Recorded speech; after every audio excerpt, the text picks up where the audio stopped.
Hit and run के नए कानूनी प्रावधान के बीच मोदी सरकार बैकफुट पर दिखाई दे रही है। सड़कों पर ट्रक ड्राइवरों का भारी गुस्सा साफ तौर पर देखा जा रहा है और वो अपनी मांगों को बिना माने सड़क से हटना भी नहीं चाहते हैं। लेकिन इस बीच कई इलाकों से खबरें आने लगी हैं कि पेट्रोल डीजल समेत रोजमर्रा के सामानों की किल्लत भी होने वाली है। ऐसे में आपको सुनवाएंगे इस कानून को लेकर देश के गृह मंत्री अमित शाह ने आखिर संसद में क्या कहा है। उससे पहले जानिए कि देश के विभिन्न हिस्सों में नए हिट एंड रन कानून के विरोध में बस, ट्रक व कैब ड्राइवर हड़ताल कर रहे हैं।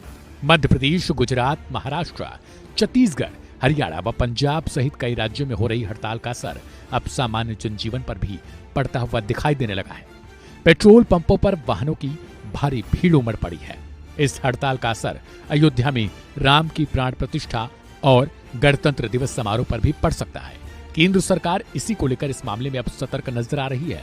सरकार का प्रयास है कि जल्द से जल्द इस मामले को सुलझाया जाए, कारण कि हड़ताली कर्मियों के साथ अब बैठकों का दौर भी शुरू हो चुका है। लेकिन उससे पहले आपको सुनवाते हैं कि संसद में आखिर अमित शाह ने क्या कुछ कहा था। एक मैं स्पष्टीकरण करना चाहता हूं कि गैर इरादतन हत्या जो थी, अकस्मात जिसको कहते हैं, इसमें हमने दो हिस्से किए। अकस्मात तो किसी भी व्यक्ति से किसी भी स्थिति में हो सकता है।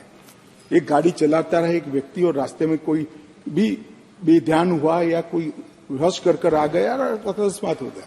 अकस्मात करने के बाद वो व्यक्ति स्वयं उसको पुलिस स्टेशन या तो हॉस्पिटल ले जाता है, तो इसके लिए कम सजा का प्रावधान किया है। और हिट एंड रन केस मरता हुआ छोड़कर कोई भाग जाता है तो इसके लिए हमने 10 साल की सजा का प्रावधान किया। और मैं मानता हूं कि इससे हिट एंड रन के केस में काफी कमी आएगी। पर ये करते करते जो डॉक्टरों की नेग्लिजेंसी से अगर किसी की मृत्यु आती है तो वो भी गैर इरादतन हत्या में आ जाती है, इसकी भी सजा बढ़ गई। तो हमने इसको मैं आज ऑफिशियल अमेंडमेंट लेकर आऊंगा, डॉक्टरों को इससे मुक्त कर दिया है। इंडियन मेडिकल एसोसिएशन ने मेरे सामने रजूआत करी थी, हमने इसको मुक्त करने का प्रावधान किया। अब अमित शाह को सुनने के बाद आपको यह समझ आ गया होगा कि सरकार का मकसद एक्सीडेंट के बाद तड़पते हुए उस इंसान को बचाना है जो समय रहते अगर अस्पताल में पहुंचा दिया जाए तो शायद उसकी जान को बचाया जा सकता है।